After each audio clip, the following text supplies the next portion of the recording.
kulanti wacan daawadayaal halkan waa National TV qodobada ugu waaweyn ee xilligan warkeena aad ku daawan doontaan waxa kamid ah General Xuud oo ku dhawaaqay wada hadal uu la galayo dawladda federaalka Soomaaliya iyo maamulka Hirshabeelle shir jaraa'id oo ku qabtay magaalada Beledweyne iyo sababta ka dambaysa in uu la heshiiyo dawladda federaalka iyo maamulka Cali Guudlaawe ayaan xogo idin kaga hayaa baarlamaanka Ingiriiska oo ka doodaya madax banaanida Somaliland oo sheegtay inay ka go'day Soomaaliya inteeda kale haddaba UK ma waxay doonaysaa in ay aqoonsato Somaliland sidoo kale waxaad warkeena ku daawan doontaan isbedel ku yimid madaxda maamul goboleedyada kadib hanjabaadii Mareykanka haddaba maxaa ka socda caasimada dawlad goboleedyada dalka caalamka waxaad daawan doontaan diyaaradaha dagaalka ee Australia iyo New Zealand oo loo diray dalka Tonga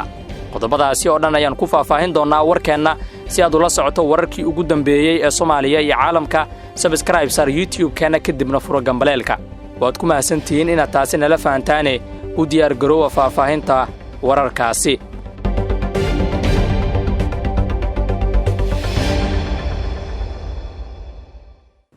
waa tahay mar kale kulan wacan aan ku bilaabo warkeena General Abuukar Xaaji Warsame Xuud oo si weyn uga soo horjeedo maamulka Hirshabeelle ayaa maanta ku dhawaaqay inuu haatan diyaar u yahay inuu wada hadal rasmi ah la galo maamulkaasi iyo sidoo kale dawladda federaalka Soomaaliya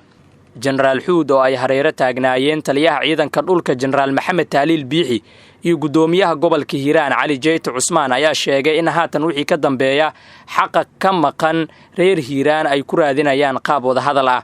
dadoo ha isku sirmina ogaada in la dagaali karo lana heshiin karo ayuu yiri General Xuud sidoo kale wuxuu intaa ku daray cid walba og waxa naga maqan in la helo isaga ayay dan ugu jirtaa anagay dan noogu jirtaa Soomaali ayayna ugu jirtaa insha Allah xaqaasi waan keenaynaa ayuu hadalkiisa si raaciyay dhankiisa taliyaha ciidamada dhulka General Maxamed Taaliil Biixi oo ka hadlay shirkan jaraa'id ayaa soo dhaweeyay go'aanka uu qaatay Xuud si loo soo afjaro xiisada bilihii la soo dhaafay ka jirtay magaalada Beledweyne General Biixi oo si hadlayay ayaa shaaca ka qaaday inuu Beledweyne u tagay sidii xal loogu heli lahaa tabashada ay Hirshabeelle ka qabaan qaar ka mid ah bulshada reer Hiiraan arrintan ayaa ku soo aadayso iyada oo haatan Hirshabeelle ay gudagalayso doorashada golaha shacabka oo kuraas ka mid ah lagu qabanayo magaalada Beledweyne si kastaba xiisadan ayaa sababtay in Beledweyne laga hor istaago madaxweyne Cali Guudlaawe oo aan weli booqan magaaladaasi tan iyo markii loo doortay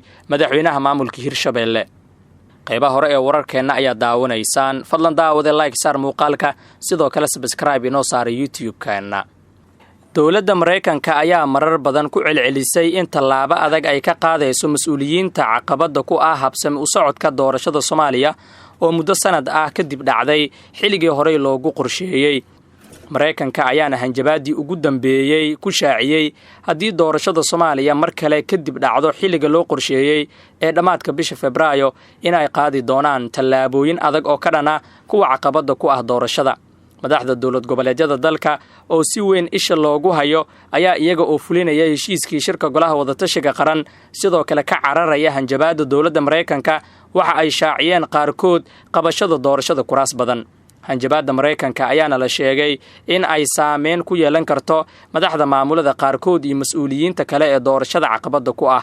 waxaana mas'uuliyiintaasi ay hadda ka cararayaan in dhibaato ay uga timaado Mareykanka waxaana la filayaa in dawlad goboleedyada iyo magaalada Muqdisho si rasmi ah oo dardar leh dhawaan ay uga bilaabato doorashada xildhibaanada golaha shacabka oo maalmihii la soo dhaafay hakad ku jiray doorashada golaha shacabka ayaana ku bilaabatay nidaam caajis ah oo maamul goboleedyada marba dhowr kursi shaacinayeen hase ahaatee waxaa hadda muuqata in maamul goboleedyada ay boobsiinayaan doorashada si waqtigii loo qorsheeyay aysan u dhaafin baarlamaanka UK ayaa talaadada biri ah lagu wadaa in muddo kooban uu dhageysto dood ku saabsan madax banaanida Somaliland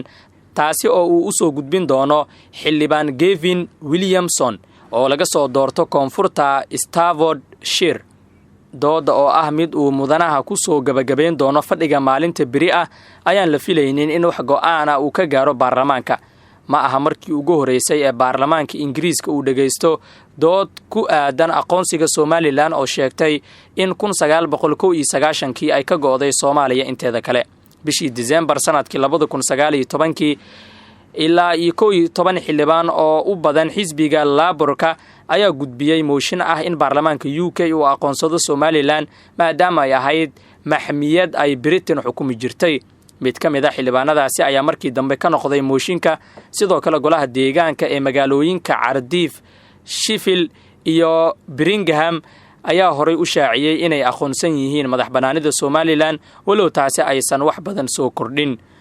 xukuumadda Britain ma aqoonsano gooni isu taaga Somaliland sida ay marar badan sheegtay. Vicky Ford oo ah wasiirka UK u qaabilsan arrimaha Afrika ayaa bishii November 2021 sheegay in UK ay Somaliland aqoonsan doonto oo kaliya marka ay go'aan noocaas ah gaaraan Soomaaliya iyo dalalka kale ee Afrikaanka ah. wadahadalo u dhaxeeyay Muqdisho iyo Hargeysa oo looga arinsan lahaa arinta Somaliland ayaa dhowr jeer dhacay inkastoo aanay wax weyn soo kordhin. ma jiro dal ka tirsan caalamka oo 30 sano ee la soo dhaafay wadan madax bannaan u aqoonsaday Somaliland. si aad ula socoto wararkii ugu dambeeyay ee Soomaaliya iyo caalamka, subscribe inoo saar YouTube-kana kadibna furo gambaleelka si muuqaalada aan halkan soo dhigno uu ku soo gaaro. gabagabada warkeena ayaan soo gaarnay wararka caalamka haddaan eegno. diyaaradaha dagaalka ee Australia iyo New Zealand ayaa loo diray dalka jasiiradaha ka kooban ee Tonga si ay markaasi u soo sahmiyaan khasaaraha ka dhashay volkaanaha iyo tsunami-da halka ku dhuftay Sabtidii. waxaa hadda dib u soo noqday qayb ka mid ah isgaarsiinta dalkaasi. wararka la helayo ayaa sheegaya in mar kale uu jasiiradahaasi ka qarxay volkaano hor leh. ra'iisul wasaaraha New Zealand Jacinda Ardern ayaa sheegtay in tsunami-da ay waxyeelo weyn geysatay doonyo ay xeebaha ku soo caarisay, sidoo kalena ay aastay dukaamadii ku yaalay xeebta. xogta laga helayo Tonga ayaa aad u yar, hase yeeshee ilaa hadda wax dhimasho ah lama soo tabin. dadka deegaanka ayaa sheegaya in Tonga ay u eg tahay sida sawirada laga soo qaado dayaxa kadib markii uu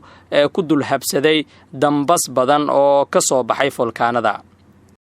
halkaasi ayaan ku soo gabagabeynayaa warkii aad ka daawanayseen barteen YouTube-ka ee National TV. inta ku kulmi doono wararkeena soo socda. nabadgelyo.